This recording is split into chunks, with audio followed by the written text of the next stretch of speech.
Saya tidak peduli siapapun Anda. Anda pernah bermaksiat, Anda pernah berbuat salah. Kita manusia yang tidak luput dari dosa.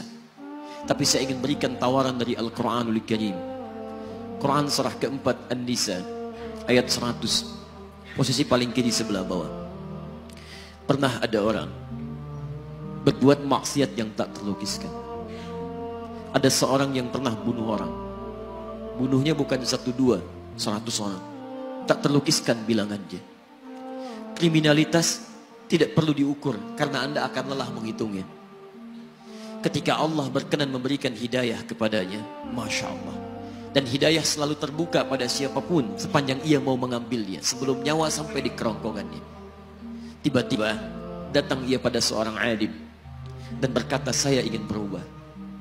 Alim ini kemudian menyampaikan pada orang dimaksud, Anda bukan berarti tidak bisa menjadi orang baik. Hanya Anda tinggal di lingkungan yang tidak mendukung Anda jadi baik. Keluarlah dulu dari tempat itu. Pergilah ke majlis ilmu sifulan. Tempatnya ada di sana. Datang ke sana. Belajarlah. Dan Allah akan bimbing Anda berubah dari keburukan menjadi orang yang terbaik.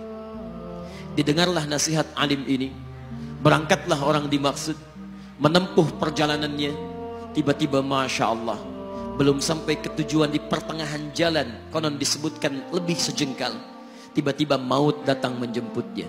Thumma yudrikul maut. Apa yang terjadi? Langkahnya dihitung sebagai ibadah. Dalam terapnya dia beristighfar, taubat kepada Allah subhanahu wa ta'ala. Taubatnya menghadirkan cinta Allah subhanahu wa ta'ala. Quran surah kedua ayat 222 di ujung ayatnya. Innallaha yuhibbut tawwabin. Allah mencintai orang-orang taubat. Dan cinta Allah menghadirkan ampunan bagi seluruh dosanya. Quran surah ketiga Ali Imran ayat 31 paling kiri sebelah atas. Qul in kuntum tuhibbunallaha fattabi'uni yuhibbukumullah. Allah cintai orang yang mau taat pada Rasulnya. Lihat, ketika Allah mencintai seorang hamba, wa yaghfir lakum dzunubakum, Allah ampuni seluruh dosa-dosanya. Derap langkahnya menghadirkan istighfar, taubatnya menghadirkan cinta Allah menghadirkan seluruh ampunan bagi dosa-dosa yang ia miliki. Maka apa yang terjadi? Di tengah perjalanan maut menjemputnya, thumma yudrikhul maut faqad waqa'a ajruhu 'ala Allah. Dan pahala diberikan kepada orang tadi. Di jalan, maaf, maut datang, taubat diterima, dosa diampuni, dan amalan didapati dengan derap langkahnya. Maka apa yang terjadi? Thumma yudrikhul maut faqad waqa'a ajruhu 'ala Allah. Pahalanya dituliskan oleh Allah, dakhalal jannah, kata Nabi, masuk surga orang ini. Anda bisa bayangkan, pernah bunuh orang 100 orang, mabuk tak terlukiskan, kriminalitas tak perlu dihitung. Ketika dia mau bertobat, datang ke majlis ilmu, Masya Allah, meninggal di tengah jalan, kata Nabi, dakhalal jannah. Bertobat diampuni dosanya, derap langkahnya ada pahalanya, dakhalal jannah. Turun ayat untuk melukiskan tawaran yang sama kepada kita. Wa may yuhajir fi sabilillahi yajid fil ardi muraghaman katsiran was'a. Siapapun yang mau berubah kembali pada ketentuan jalan Allah, kalau dia masih punya batas-batas kehidupan, kami akan berikan kelapangan di sisa hidupnya dan kelimpahan-limpahan kenikmatan selama dia hidup.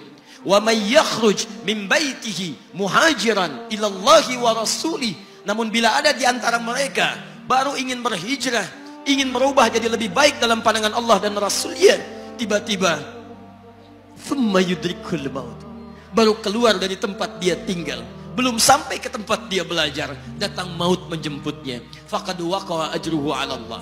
Kami terima semua amalnya, kami ampuni dosa-dosanya, dan kami tuliskan namanya di dalam surga.